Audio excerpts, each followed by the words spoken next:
11절 말씀 저희 함께 읽도록 하겠습니다.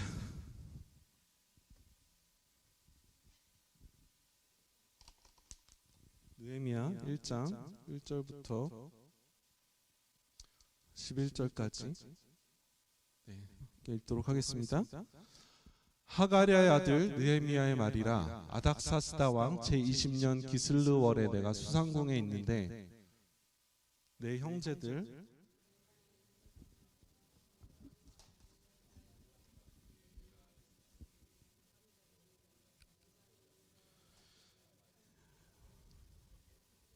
죄송해요. 제가 다시 읽을게요.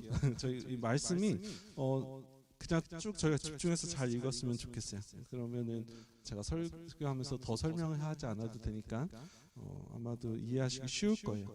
시작하겠습니다. 하가랴의 아들 느헤미야의 말이라. 아닥사스다 왕 제20년 기슬르월에 내가 수상궁에 있는데 내 형제들 가운데 하나인 하나니가 두어 사람과 함께 유다에서 내게 이르렀기로 내가 그 사로잡힘을 면하고 남아있는 유다와 예루살렘 사람들의 형편을 물은즉 그들이 내게 이르되 사로잡힘을 면하고 남아있는 자들이 그 지방 거기에서 큰 환난을 당하고 능욕을 받으며 예루살렘 성은 허물어지고 성문들을 불탔다 하는지라.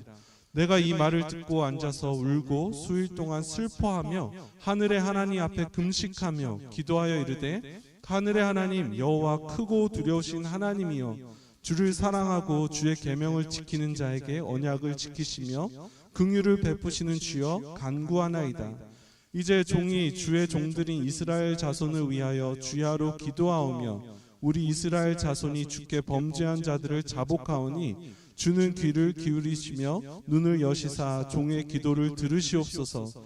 나와 내 아버지의 집이 범죄하여 주를 향하여 크게 악을 행하여 주께서 주의 종 모세에게 명령하신 계명과 율례와 규례를 지키지 아니하였나이다.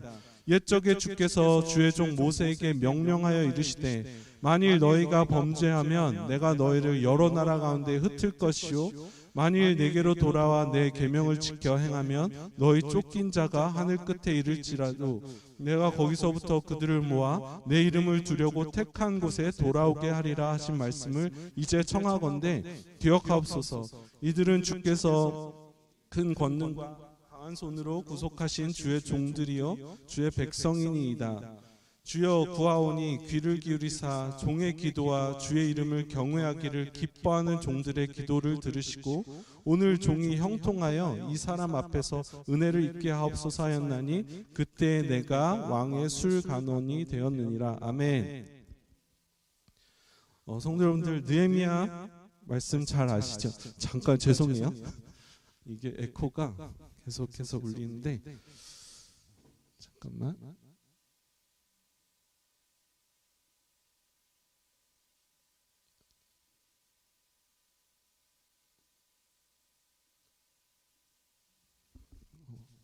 잘 모르겠습니다. 네. 누가 새벽기도 처음 했을 때 에코가 막 울리니까 노래방 갔다고 하더라고요.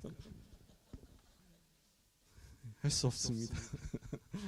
그러니까 가능하시면 나오시면 더 좋아요. 네, 오늘 금요 예배를 허락해 주신 하나님께 감사와 찬양의 박수를 돌립시다. 저희 또 능력자들께서 뒤로 가셨어요. 제가 일부러 부탁 안 드렸어요. 한 번이라도 예배를 잘 들으셔야 될 것 같아서. 근데 결국 능력자가 필요하네요. 네. 저희 교회가 다음 세대를 세우는 교회라고 이렇게 하는데요. 다음 세대를 세우는데 가장 중요한 것, 제 시작은 기도임을 믿습니다.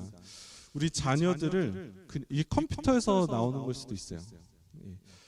우리 자녀들을 인간적인 노력으로 키우는 것이 아니라 함께 기도하면서 하나님께 의탁드리는 거죠. 함께 기도하면서 저희 자녀들이 또 다음 세대들이 좋은 직장 갖고 그냥 잘 먹고 잘 사는 것 이상의 것을 보는 저희 자녀들이 되었으면 좋겠어요. 뿐만 아니라 저희 자녀들뿐만이 아니라 우리 어르신들도 너무나 훌륭한 믿음의 신앙의 선배들이신데 어떤 분이 그러셨어요. 자기는 꿈이 있는 청년들을 보면 너무 좋대요. 근데 꿈이 있는 어른들을 보면, 노년의 노인들을 보면 가슴이 뛴다는 거예요. 왜냐하면 대부분의 일반적인, 요즘은 그렇지 않을 수도 있지만 청년들은 꿈을 꿔요. 근데 나이가 들어서도 그 비전을 가지고 그것을 가지고 꾸준히 나아가는 것, 그것은 정말 하나님께서 하시는 것이죠. 우리 청년들 잘 설교 때마다, 집회 때마다 하는 설교가 그 여호수아 14장의 갈렙 설교잖아요. 이 산지를 내게 주소서. 근데 그 설교는 청년들이 들어야 되는 설교가 아니에요. 갈렙은 그 비전을 40살 때 받았고 85세 때까지 내가 아직도 나의 그 힘이 일반이라 그때와 같다는 거. 45년 동안 하나님께서 주신 약속을 바라보고 그렇게 살아왔던 그 갈렙. 그러한 도전을 우리 권사님들이 또 집사님들이 벌써 살아주고 계신데요. 더 열심히, 더 건강하게 살아주시고 보여주셨으면 좋겠어요. 오늘 말씀은 느헤미야의 말씀입니다. 느헤미야가 서가 쓰여진 지가 약 420년경으로 추정이 되는데요. do you have any clue what I'm talking about? Okay, you're going to Korea, so you have to get used to this. 리버리가 한국으로 교환학생을 가요. 이제 2월달에 in February, right? 2월달에 가는데 정말 선교적 마음을 가지고 가요. 그래서 정말 그 지난주 토요일날 파송식도 했어요. 제가 샌드오프 파티를 해서 정말 많은 분들이 와서 기도해주고, 지금 한국에서도 우리 자녀들이 오는 건 제가 예상을 못했어요. 너무 잘 왔어. 근데 금요일은 제가 더 편하게 길게 설교하려고 했거든요. 근데 시간을 신경을 안 쓸 수가 없네요. 근데 왜냐면 주일은 제가 최대한 이 원고에 이렇게 최대한 원고대로 하려고 해요. 그렇진 않지만 번역 통역해주는 친구들이 있어서. So we'll see how it goes. But 리버리가 이제 한국으로 가는데 한국에서 또 하나님께서 또 선한 일을 하고 계세요. 많은 분들이 어떻게 보면 저도 많이 얘기하고 한국의 교회가 위기다. 그렇죠. 젊은이들이 요즘엔 3.5%도 그 교회 가는 인구가 3.5%도 안 된대요. 어떤 사람들은 3% 미만이면, 또 작게는 2% 미만이면 미전도 종족이라고 하는데, 한국의 위기가 맞긴 하지만 또 하나님께서 그 안에서 또 역사하고 계세요. 유학생들이 정말 한국에 많은 그 유학생들이 모여오고 있어요. 그래서 유학생들을 대상으로 대학교에서 복음이 전파되고 있고, 우리 리버리처럼 정말 좋은 신실한 청년이 한국으로 가서 또 하나님께서 한국을 다시 깨우는, 아직까지 한국이 할 일이 있는 것 같아요. 우리 나중에 기도할 텐데 북한을 위해서도 기도해야 되고요. 그렇죠? 아직도 중국이 확 열리면서 하나님께서 역사하신 그 촛대가 중국으로 옮겨간 줄 알았어요. 저는 중국에 있었기 때문에 저희가 벌써 중국에 있었던 게 10년 전인데 그때부터 벌써 중국인들이 선교를 나가기 시작했어요. 그리고 제가 신학교 다닐 때 2017년인가 18년인가 카자흐스탄에 단기 선교를 갔는데 거기서 선교를 나온 중국 청년을 만났어요. 중국 사람들이 이제 재정도 되고 열정도 있고 하나님께서 이제 촛대를 중국 사람들 옮기셨구나 할 때쯤에 다시 중국의 문이 닫혔잖아요. 아직까지 한국인들이 할 일이 있는 거예요. 너무나 감사한 일이죠. 어쨌든 Thank you, Liberty. 그렇습니다. 느헤미야가 서가 쓰여진 지가 420년 경종으로 추정이 되는데 예루살렘이 멸망한 때 혹시 아시나요? 예루살렘이 BC 586년경 586으로 외우시면 좋아요. 정도로부터 160여 년이 지난 후에 쓰여진 것이죠. 이러한 것들로 미뤄보아 느헤미야가 아마도 이민 4세 정도, 왜냐하면 이 느헤미야를 썼을 때가 노년에 아마 썼을 거예요. 바벨론으로 돌아와서, 아니면 에스라와 함께 썼던지 이민 4세 정도 되는 Jewish Persian이었어요. 페르시아계 유대인이었다는 것이죠. 우리 아이들이 이제 2세도 있고 1.5세도 있는데 4세 아이가 아니죠. 4세 페르시아계 유대인이 이 글을 쓴 것이고 하나님께서 글을 사용하시죠. 그는 성공한 이민 4세였습니다. 이민 2세만 되더라도 한국말 잘 못하잖아요. 그렇죠? 3세, 4세 되면은 한국적 문화를 간직하고 사는 게 결코 쉽지 않을 거예요. 근데 이 느헤미야는 성공한 이민 4세였어요. 그가 얼마나 성공했냐면요. 말씀을 집중해서 읽으셨는지 모르지만 그가 수산궁에 있었다고 해요. 죄송합니다. 시계가 없어서.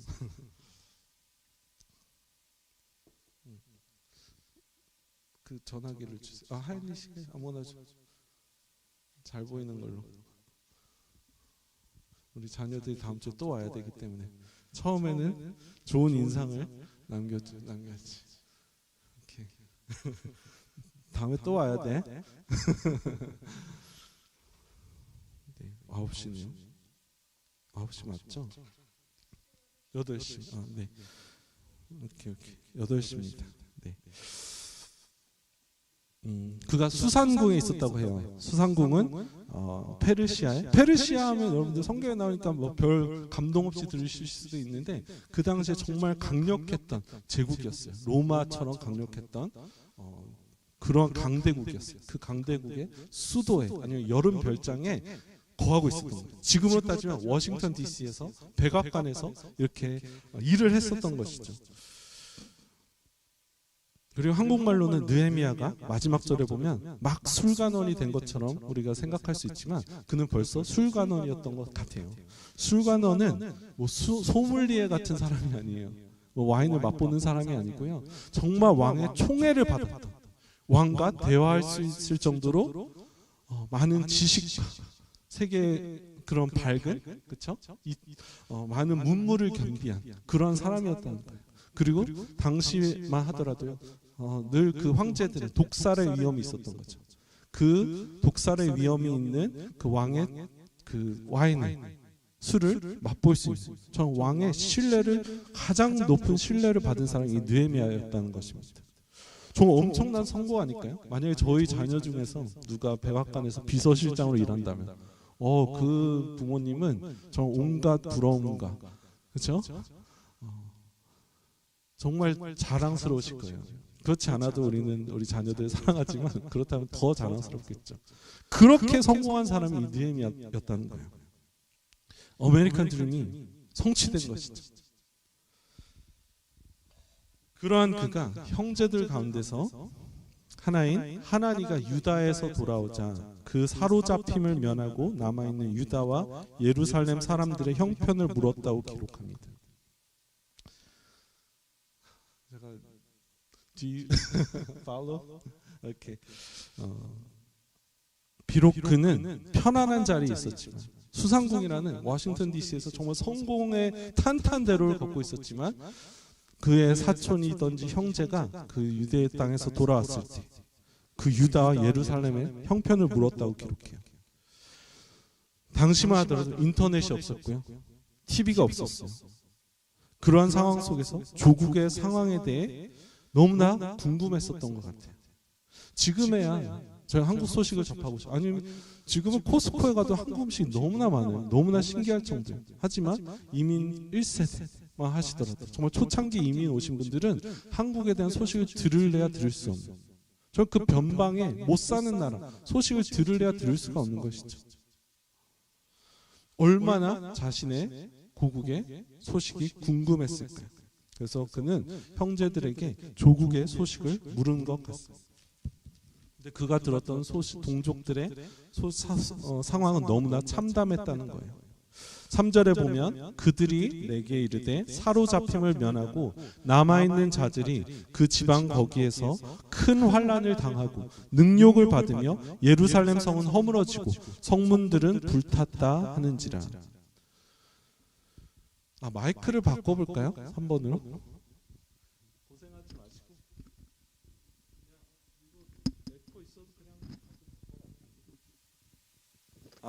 네. 좀 괜찮은 것 같아요. 신경 쓰지 마시고 너무 어두운 데서 고생하지 마시고.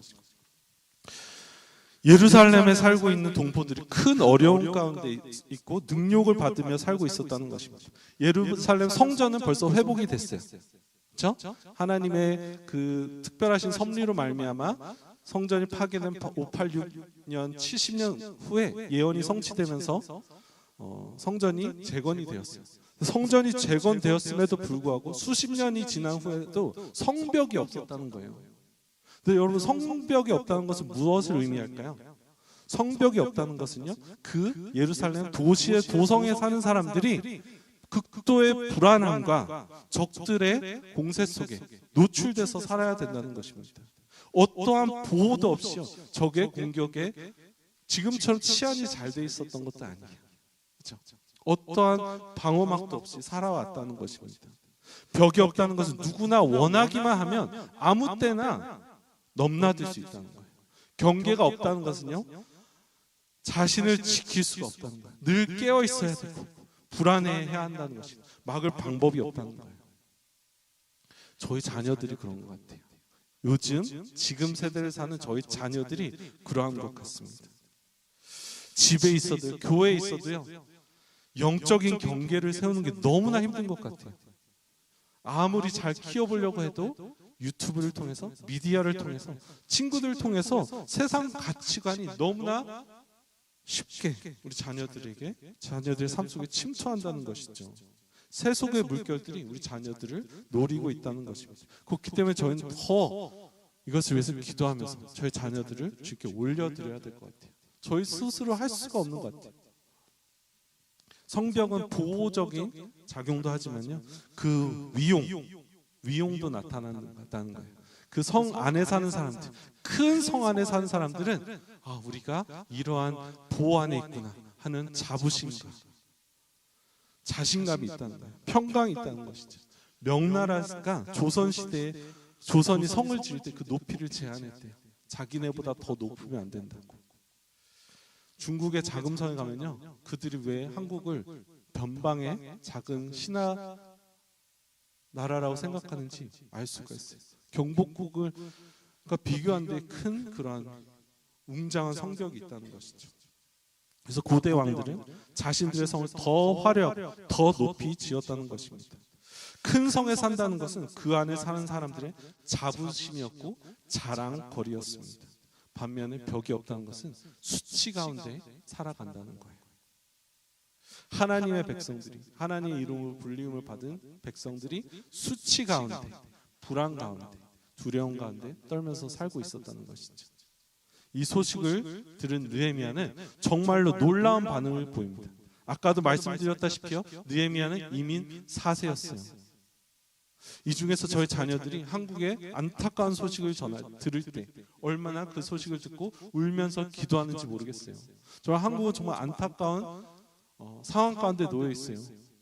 자녀 그 출생률이 1%가 안 되고 정말 자연적으로 소멸되는 나라라고 이야기를 하고요. 그렇죠?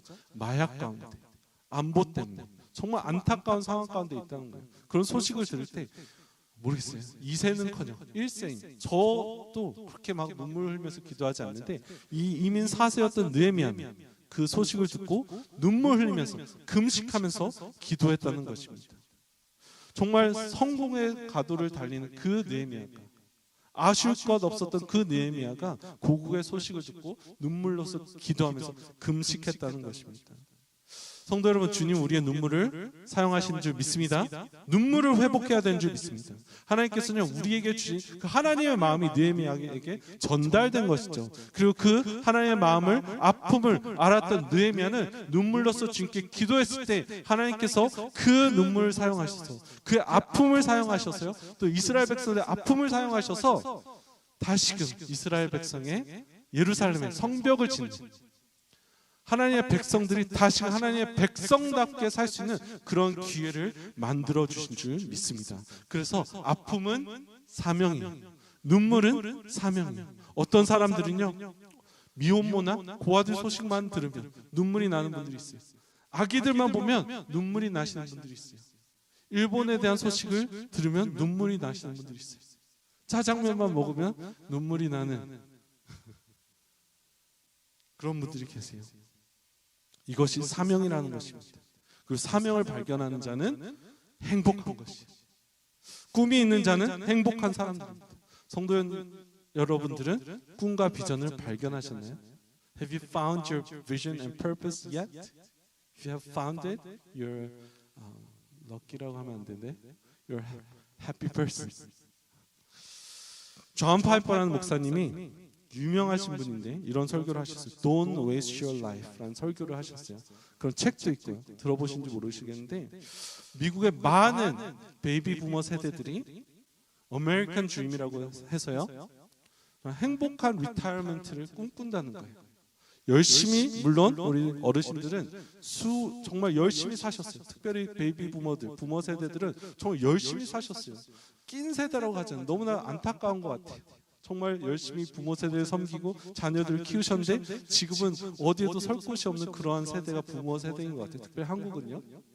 그런데 이분이 그분들을 비하하려는 말이 아니에요. 안타까워서. 정말 그것이 여러분들의 사명이고 비전이라면 내가 열심히 일해서 크루즈 다니면서 조개 껍질 모으면서 그러한 행복한 여생을 사는 것이 여러분들의 사명이라면 그것은 저주받은 인생이라는 거예요. 영생이라는 그 프레임 안에서 저희가 우리의 삶을 봤을 때 더 열심히 살라는 거예요. 정말 비전에 불타다 삶을 낭비하지 않아요. 더 영원한 것을 위해서 살라는 거예요. 제가 오기 전에 있었던 교회에서 무슨 황 목사님이셨는데 그분이 오셔서 집회를 인도해 주셨어요. 근데 그분이 너무나 강하게 말씀해 주셨어요. 전 부사역자였는데 어르신들한테, 저희 어르신들한테 하는 말이 아니에요. 제가 하는 말이 아니에요. 어떤 목사님께서 하셨다는 거예요. 미국에서 죽지 마십시오. 세계에 나가서 주십시오. 이렇게 담대하게 말씀하신 거예요. 제가 옆에서 전 부사역자니까 큰일 났다. 그러다 우리 교회 분들 시험 들겠다. 그랬는데 너무나 많은 어르신들이 헌신하겠다고 이렇게 나오신 거예요. 너무나 감동이 되더라고요. 특별히 우리 청년들 꿈이 있으신가요? 비전이 있으신가요? 우리 캔자스 살면은 웬만하면은 열심히 일하면 집도 살 수 있는 것 같아요. 좋은 집 사서 자녀들 키우면서 행복하게 사는 것이 여러분들의 사명이고 비전이라면 우리 청년들에게 하는 거니까 제가 편하게 말할게요. 저주받은 인생이라는 거예요. 하나님은 우리를 그렇게 창조하지 않으셨다. 여러분들 영원을 믿으시나요? Do you believe in eternity? If you believe in eternity, 이 땅에서 우리의 삶은요 정말 일시적이라는 거예요. 영원이 있다면 영원은 정말 끝이 없는 거잖아요. 이 땅에서의 삶은 정말 잠깐 눈 깜빡할 사이보다 더 짧은 그런 삶이라는 거예요. 그렇다면 그러한 삶을 어떻게 살고 싶으시냐는 거예요. 저 영원을 위해서 투자하고 영원을 위해서 살아가야지. 저 영원이 실제라는 것이죠. 저희는 이 땅이 실제인 것처럼 살아가요. 근데 영원히 성경에서 말하는 그 영원이 실제라면요. 무엇이 실제라는 거예요? What is if eternity is real? Our present life is so temporary. 그렇죠? 실제는 이 땅의 삶이 아니라요. 영원히 실제라는 거예요. 그 영원히 실제라면 영원을 붙들고 살아야죠. 그것을 위해서 살아야죠. 주님께서 주신 그 사명을 위해서 오늘 기도하고 씨 뿌리면서 눈물로써 씨를 뿌리는 자는 기쁨으로 거둔다고 말씀했잖아요. 그러한 비전을 발견하시는 성도님들이 되시길, 우리 청년들이 되시길, 우리 아이들이 되기를 축복합니다. 느헤미야는 부담이 있었고 아픔이 있었어요. 거기서 끝난 것이 아니에요. 눈물로써 기도했대요. 그가 금식하면서 수일 동안 기도했다는 것입니다. 성도 여러분, 하나님께서 주시는 부담이 있으시다면요, 그것을 가지고 품고 기도하시는 우리 성도님들이 되시길 축복합니다. 우리 기도해야 돼요. 주님께서 우리의 기도를 사용하신 줄 믿습니다. 그리고 우리가 우리의 삶을 주님께 내어드릴 때, 포기하고 기도하면서 나아갈 때 하나님께서 우리를 사용하실 줄 믿습니다. 저희가 흔히 많은 교회에서, 저도 그랬어요. 성공해서 영향력 있는 삶을 살아야 합니다. 제가 대학생 사역을 하다 보니까 또 하나님께서 저는 뛰어난 사람이 아닌데 좋은 학교에서 사역을 하게 해주셨어요. 뭐 버클리에서 사역을 했었고 중국에서 청와대라고, 지금의 대통령 그 시진핑 뭐 그런 사람들이 나온 대학이 청와대예요. 성공해서 영향력 있는 삶을 살면 얼마나 하나님께서 영광을 받으실까, 그런 메시지를 정말 많이 전했어요. 물론 그것도 맞지만 제가 말씀을 공부하면 공부할수록 하나님께서 이 땅에 연약한 것들을 사용하셔서 세상에 높은 것들, 뛰어난 것들을 겸손케 하시는 분이 하나님이시더라고요. 느헤미야가 술관원이 되었을 때 하나님께서 영광 받으신 것이 아니라 It was when Nehemiah became the cupbearer that God was glorified. 그 cupbearer, 술관원의 자리를 내려놓고 주님께 헌신했을 때 하나님의 사역이 이루어졌더라고요. 느헤미야는 술관원의 자리에 있었지만 주님의 나라를 위해서, 주님의 뜻을 위해서 그 자리를 포기하고 하나님께 헌신했을 때 하나님께서 그를 사용하시면서 성벽이 재건되는 그런 놀라운 역사. 그리고 성전이 재건되는 것은요, 나의 비전이 아니라는 거예요.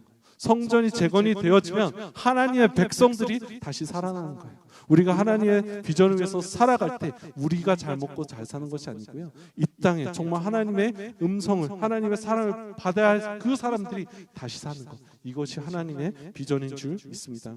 그래서 저희 함께 기도해야 돼요. 하나님께서 느헤미야는 우리에게 기도에 대한 몇 가지를 가르쳐 줍니다. 기도는요, 하나님께서 가르쳐 주셔야 돼요. 저는 솔직히 기도 잘 못해요. 그냥 목사니까 감사하게도 새벽 기도의 자리를 지켜야 돼요. 그런데도 기도를 잘 못하겠어요. 성도 여러분, 기도는 하나님께서 가르쳐 주신 줄 믿습니다. 제자들이요, 주님과 동행하다가 주님께 물었어. 처음으로 똑똑한 칭찬받을 질문을 한 것 같아요. 누가복음 11장에 보면 주님, 우리에게 기도하는 법을 가르쳐주세요. Lord, teach us how to pray. 그래서 주님께서 가르쳐 주신 그 기도가 주기도문이죠. 우리 기도를 정말 배워보기 원해요. 하나님께서 원하시는, 우리가 하고 싶은 기도를 하는 것이 아니라요, 하나님께서 가르쳐 주시는 하나님의 마음에 합당한 그런 기도를 하기 원합니다. 오늘 말씀에서 우리에게 가르쳐 주시는 그 기도는요, 하나님께서 주신 부담을 가지고 간절히 지속적으로 기도해야 한다는 것입니다. 우리 청년들, 아니면 우리 어르신, 더 오래 기도하셨으니까 내가 기도했는데 안 들어주셔, 그걸 생각하실지 몰라요. 얼마나 간절히 기도하셨습니까? 내가 비전을 놓고 기도했는데 응답해 주시지 않으시던데, 수련회도 참가하고 기도하는데 응답해 주시지 않으시던데, 기도를 믿지 않으신 분들이 있어요. 또 얼마나 간절히 기도하셨는지요. 느헤미야는요, 수일 동안 이 아픔을 가지고요 금식하면서 기도했대요. 성도 여러분들, 금식하면서 기도해 보신 적이 있으신지? 제가 새벽 예배 때도 나누는데 이것을 공식화할 수는 없어요. 그런데 사도들이 모여서 함께 일주일, 길게는 열흘 동안 하나님께서 약속하신, 말씀하신 그곳에 너희가 약속된 바 성령을 기다리라고 하셨잖아요. 함께 모여서 일주일에서 열흘을 함께 기도했다는 거예요. 그때 성령이 임했대요. 이건 공식은 아니에요. 우리가 열흘 함께 모여서 기도하면 성령 받는다, 그 말 하려는 것이 아니에요. 열흘이면 긴 시간인가요? 짧은 시간인가요? 저는 짧다고 생각할 수도 있어요. 열흘 동안 한 마음으로 기도했더니 성령께서 임하셨던 거예요. 저희가 그런 간절함으로 하나님의 뜻을 구하면 하나님께서 반드시 우리에게 응답해 주실 줄 믿습니다. 비전을 원하십니까? 하나님께 간절히 기도하세요. 하나님의 능력을 원하십니까? 간절히 기도하세요. 그럼 하나님께서는 우리의 기도를 들어주실 줄 믿습니다. 느헤미야가 간절하게 기도하는 가운데 하나님께서 그 기도를 구체화해 주시면서 역사하신 것을 저희가 발견할 수 있어요. 또한 그는 하나님의 성품을 붙들고 기도했습니다. 5절에 보면 이르되 하늘의 하나님 여호와 크고 두려우신 하나님이여, 주를 사랑하고 주의 계명을 지키는 자에게 언약을 지키시며 긍휼을 베푸시는 주여 간구하나이다. 성실하신 하나님께 나아가는 거예요. 하나님의 성품을 두고 기도하는 것이죠. 그래서 주님께서도 우리 기도를, 제자들의 기도를 가르쳐 주실 때 어떻게 기도하라고 하셨죠? How did Jesus teach us to pray? Father who are in heaven. 하나님의 성품을 놓고 기도하라는 거예요. We need to pray according to His attributes. How much you know God will determine how much you will trust Him. How much you will trust Him will determine how much you will pray and experience Him. 저희는요, 아는 만큼 하나님을 믿을 수 있어요. 믿는 만큼 하나님께 기도하고 하나님을 경험할 수 있어요. 저희가 하나님께 기도하지 않는 이유는요, 하나님을 신뢰하지 못하는 거예요. 정말 하나님께서 우리 기도를 응답하신다는 그런 확신이 있으면요, 기도 안 할 수가 없는 거예요. 저희 그런 말 많이 하잖아요. 우리가 20년 전으로 돌아갈 수 있으면 구글이나 아마존 주식을 살 거라는 그러한 안타까운 마음이 다 있잖아요. 왜? 그것이 떡상한다 그러죠. 그 믿음이 있으니까요. 확신이 있으면 행동하는 것이죠. 저희가 기도하지 않는 것은 그만큼의 믿음이 없다는 거예요. 그럼 왜 우리는 믿음이 없는가? 하나님을, 결국에는 하나님을 알지 못하기 때문이에요. 하나님과의 관계가 있다면, if we know His attributes, how good He is, how powerful He is, we'll pray. 그렇기 때문에 주님을 알아가시는 우리 성도님들이 되시길 축복합니다. 기도하고 신앙생활은요, 내가 원하는 것을 이루기 위한 그러한 여정이 아니고요, 하나님을 알아가는 그러한 여정이라는 거예요. 주님을 오늘도 조금씩 더 알아가. 그렇기 때문에 영원히 얼마나 감사한지. 저희 딸이, 저도 그런 그런 쓸데없는 생각 많이 했었거든요. 천국이 우리가 죽어서 영원히 산다면 너무나 재미없을 거라는 거예요. 저도 그런 고민 많이 했었어요. 주님께서 저 영원한 그 관점을 주시기 전에 주님이 영원하신 것이 얼마나 감사한지. 저희는 주님을, 하나님을 온전히 알아가려면 영원히 필요하다는 거예요. 하나님이 그만큼 크시기 때문에. 성경도 다 알지 못하잖아요. 성경은요, 저희 상식으로 이해될 수 있는 그 지극히 일부분을 하나님께서 우리에게 계시해서 보여주시는 거예요. 그래서 저희는요, 주님을, 우리 자매들, 우리 지수 나중에 다이아몬드 받겠지만, 다이아몬드를 보석을 한없이 뚫어지게 쳐다볼 수가 있어요. 하나님은 보석보다 더 빛나시는 그런 하나님이시는 거죠. 하나님을 알면서 하나님의 성품을 알고 기도해야 된다는 것입니다. 거의 다 됐어요. 우리 청년들, 우리 아이들, almost there, but we'll pray. We're gonna pray too. 교회에서 자도 괜찮아. 교회에서 자는 것이 축복이에요. 우리는 또 아픔을 끌어안고 기도해야 합니다. 느헤미야의 기도가 굉장히 놀라운 것이요, 느헤미야 회개의 기도를 보면 느헤미야가 이렇게 기도해요.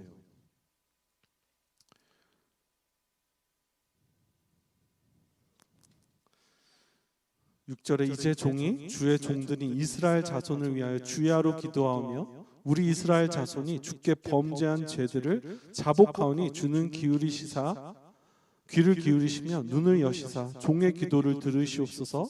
나와 내 아버지의 집이 범죄하여 주를 향하여 크게 악을 행하였습니다 라고 기도하는 거예요.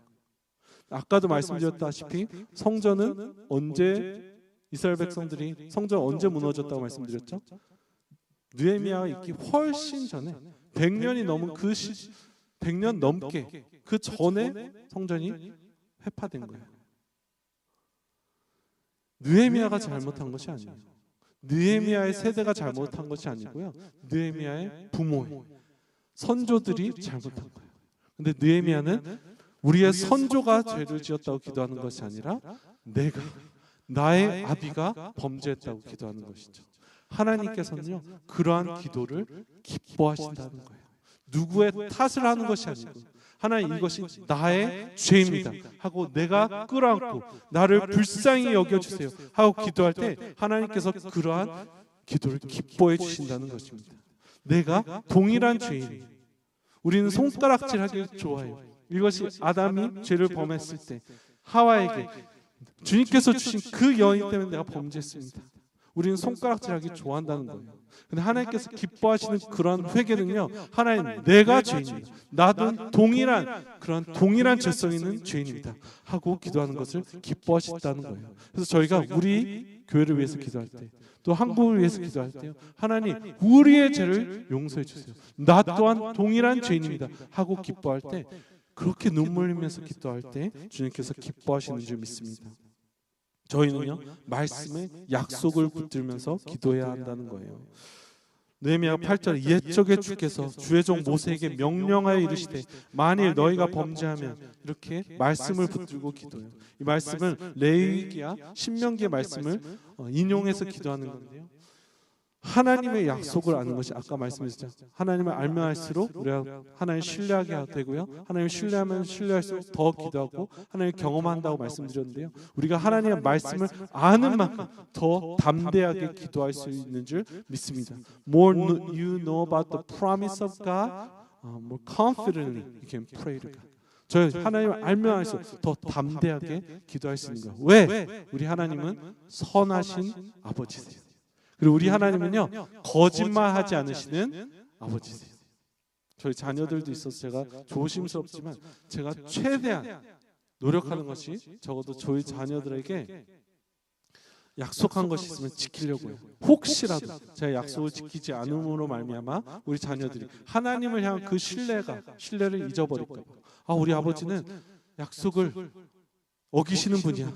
그러한 잘못된 편견이 생기면 안 되잖아요. 그래서 이놈들이 가끔씩 그럴 때가 있어요. 아빠 이거 해주기로 했었지? 하고 전 생각도 나지 않는데 제가 약속했다는 거예요.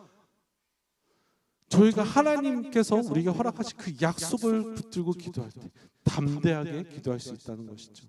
하나님 우리보다 더 선하신 아버지시기 때문에, 더 신실하신 아버지시기 때문에 주님께서 우리에게 말씀해 주신, 그래서 말씀을 가지고 기도하는 것이 너무나 힘이 있는 거예요. 그래서 우리가 말씀을 알면 알수록 더 기도할 수 있다는 거예요. 왜 우리는 기도를 5분만 하면 기도할 거리가 없어질까요? 왜 신뢰하지 못할까요? 말씀을 알지 못하기 때문이에요. 어떨 때는 그냥 말씀을 피고 시편을 그냥 쭉 읽으면서 기도해도 기도가 너무나 능력이 있고 풍성해지는 것 같아요. 하나님의 말씀을 붙들고 기도하시는 성도님들이 되시기를 축복합니다. 마지막으로 저희는요, 구체적으로 기도하는 거예요. 기도하는 사람은요, 그냥 모호하게 하나님께서 다 책임져 주세요. 물론 이것도 신뢰일 수도 있지만 우리의 마음을 자세히 살펴보면요, 그냥 귀찮아서 그렇게 기도할 때가 많아요. 기도는 하면 할수록 더 구체적으로 변해가는 것 같아요. 즉 기도하면 기도할수록 하나님께서 우리의 기도를 점점 더 구체적으로 이끌어 가시는 것 같습니다. 느헤미야는 기도하는 가운데 하나님께서 그에게 오늘 종이 형통하여 이 사람 앞에서 은혜를 입게 하옵소서. 어떻게 해야 될지 그냥 하나님께서 책임져 주세요. 우리나라 고쳐주세요 하고 기도한 것이 아니라요, 기도하는 가운데 하나님 나로 하여금 내가 이 나의 왕에게 나아갈 때 이 사람으로 하여금 은혜를 입을 수 있도록 주님께서 은혜를 베풀어 주시옵소서. 구체적으로 기도했다는 것입니다. 기도하는 사람인지 아닌지는요, 그분의 기도를 들어보면 아는 것 같아요. 솔로몬은 하나님께 기도했을 때 무엇을 구할 줄 알았어요. 하나님께서 나타나셔서 내가 네게 무엇을 구하느냐. 기도하지 않았던 사람이면 하나님 제가 조금만 더 기도해 보겠습니다. 기도 제목을 물어보면 모든 사람이 잘 되게 해주세요. 그런 분들은 뭐 판단할 수 없죠. 기도 많이 안 하시는 분일 수도 있어요. 성도 여러분들, 우리가 정말 주님 앞에 기도로 나아가기 원해요.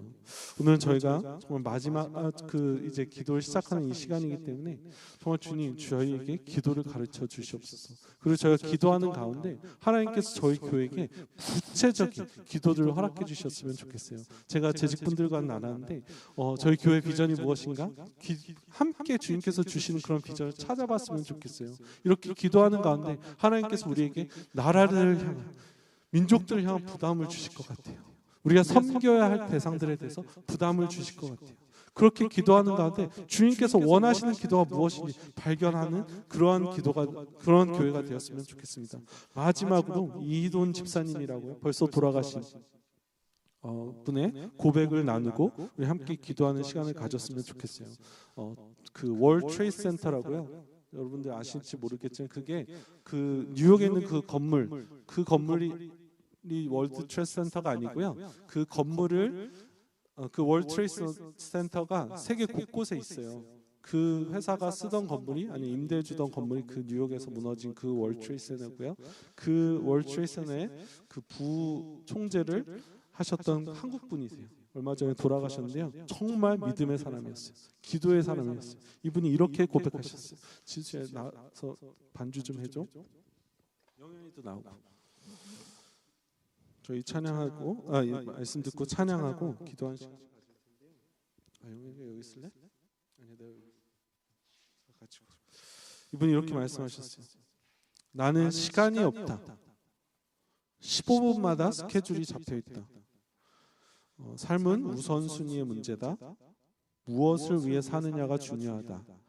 새벽 3시 반에 일어나야 다른 나라와 교류할 수 있다. 전 세계 320개 무역센터는 하루 한 곳을 다녀도 3년이 걸린다. 그러나 새벽 기도는 하루도 빠지지 않는다. 이번 달에도 세계를 2번 이상 돌아다니, 정말 바쁘게 사신 분이에요. 어떤 때는 내가 어디에 있는지도 모른다. 세계를 돌아다녀야 세계를 움직이는 것은 아니다. 내가 하나님과 기도를 통해서도 하나님과 더불어 세계를 품에 안을 수 있다. 하나님 앞에 무릎 꿇고 기도하지 않는 삶은 결단코 비전을 가질 수 없다. 나는 매주 금요일에 철야 기도를 한다. 성전에서 혼자 침낭에서 잔다. 하나님은 내가 너를 이끈다는 것을 잊지 말라고 말씀하신다. 일주일에 한 번이라도 그런 정성을 들이지 않으면 어떻게 하나님이 나를 이끄시겠는가? 나의 삶을 하나님께 드려야 한다. 나는 시간의 11조도 드린다. 1년에 10분의 1은 해외 선교에 나선다. 나는 한 번도 휴가를 보낸 적이 없다. 오지에서 선교사들과 보낸다. 기도를 아는 사람의 삶이라는 것이죠. 정말 주님께서